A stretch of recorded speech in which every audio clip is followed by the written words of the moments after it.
So, Luka Doncic is back. Luka is back for the Dallas Mavericks, and it does not look like he's lost anything. And look, a couple of weeks out from an injury, he's moving better. Touch wood. I think this is definitely wood. Touch wood. All's good for the season. But with Luka healthy, the Dallas Mavericks go right back into the contender status. Because you know the way everyone was saying these players, they were bad because of Luka? Well, they're playing well. They're playing really well with Luka now. They just needed some reps. And before we get on to it, we are doing Hoopsmas on this channel where we are going to be uploading 250 videos over the month of December until Christmas. We are currently, this is video number 13. We are on track right now. But if you guys are new to the channel, subscribe. We are trying to hit 7K by the end of the day. Right now, we are 37 subscribers off. And we are also going for 10K by the end of Hoopsmas. So anyway, yeah. Let's go and talk about what the Dallas Mavericks did last night. And yes, I understand. The Dallas Mavericks did not beat any super team or anything. Like, it's not like this is like, oh, they're all of a sudden the best team in the entire NBA. But they have a really easy stretch of games. Outside of the game against Memphis, which is going to be tough. They then play against, the Wizards. They play the Raptors. They play, in fairness, Clippers are good in a back-to-back. Then the Blazers. Then the Timberwolves weren't great in the Suns, the Portland Trailblazers again. The Kings, who don't look great. So outside of those two games against the Clippers, where James Harden is looking like James Harden again, the Mavs have a decent enough schedule. And, like, if you look at their win, like, they still beat Portland. Like, you've got to win. Like, you've got to win games. And they've done that. Like, it's the NBA. Any team can beat anyone. So winning a close game isn't the end of the world. But Luka had 36, 13, 7 boards, 3 steals. Yeah, 3 steals as well. Like, Luka Doncic is, like, averaging nearly 2 steals a game. His defensive numbers are surprisingly good. He's just had so many boneheaded, like, genuinely, just boneheaded plays down the stretch. And that's the problem with Luka this season, is he's been really good until the stretch. And people only remember the clutch moments in games. And defensively, even, he's been okay. And, like, this was the Mavs without Kyrie Irving.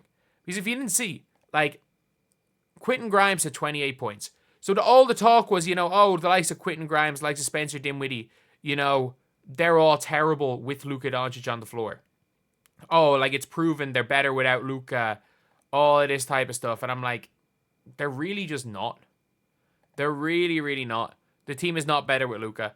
Like, it was just simultaneously the team was playing bad and they picked it up. A lot of things got better. And then Luka's come back. And you just look at the rest of them. Hardaway with 13. PJ Washington with 14.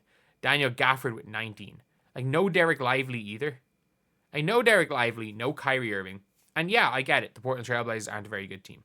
But you still have to go and win games. Especially when you're playing Dwight Powell 15 minutes in a game.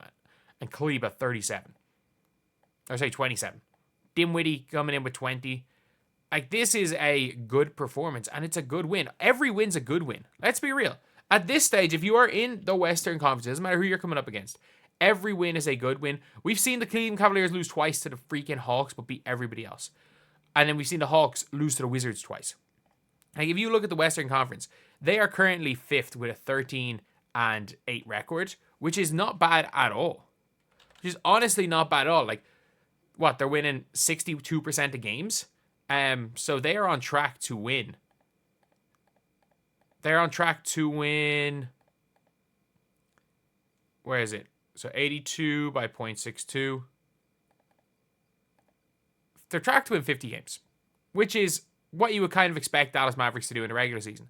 But if they can stay in that, like, 4 or 5 spot, because I think the Golden State Warriors are going to drop out. If you can stay in the 4 or 5 spot, you're good, because the Rockets could end up going and becoming the first seed in the West. The Grizzlies have a chance of being good again, because they're good again. Jaren Jackson Jr., the likes of Zach Edey coming off the bench. Brandon Clark's a good player. So they do have a lot of good players. And the Western Conference is one of those conferences where it's like any team can beat any team. So you don't want to be in the play-in. Because if you're in the play-in, on any given night, let's just say hypothetically, the Dallas Mavericks flip with the LA Clippers. You could lose at any given night to the Suns, and it's not a bad loss. And then the Nuggets could end up in the play-in. The Spurs are looking really good right now. But again, the Nuggets are only a game and a half off the 4th seed. It's just mad. It's just mad. Like, if the Nuggets had just beaten, they're 11-7. They go into they go into the 6th seed. If they had just beaten the freaking Clippers last night, and the Clippers would have gone to 12-9, which would have had them even lower. So it's like, it is a really interesting one. And in the West, anyone can beat anyone. So you've got to win a bunch of games. And if you're the Mavs, you've got to win. That back-to-back with the Clippers is huge. And thankfully, if Kyrie Irving comes back, I don't know what his injury status is, like, they are going to be fine again. They're going to be fine again. Seen enough, Dallas in 5. Luka Doncic back to his MVP level best. And this is his first game back on 69%, 70% true shooting, 62% from the field, 40% from 3. And that's what you need. That is really what you need out of Luka Doncic. And the fact is that he is nowhere near as bad of a defender as people say. Like, teams target him on defense. He's not as bad a defender. He's not a good defender. Like, absolutely no way is he a good defender, or am I trying to argue that? But he is genuinely not even close to being one of the worst defenders in the NBA, or as bad as people describe him as. At the same time, like, the Mavs are looking good. The Mavs are really looking good. Like, they didn't start off the season the greatest, and that's fine. But, like, they're 8-2 in their last 10. And if you looked at last year they didn't look like they were anything special before the All-Star break. And then they just started firing on all cylinders. And even with a Luka on one leg, they made it to the NBA Finals. And the reality is, like, I still think Boston beat them even with a healthy Luka. But Luka, if he can make sure he's not as injured as last year. Like, Luka's still going to have some bangs going into the playoffs, but if he can just be not quite as injured as last year, the Dallas Mavericks might be the favorites to come out of the Western Conference again. Because you've got Luka, you've got Kyrie, and you've got a bunch of role players who can all, on any given night, step up and all play well with Luka and Kyrie Irving. So, yeah, that is pretty much it, lads. That is that's the video. That is it. Let me know what you guys think.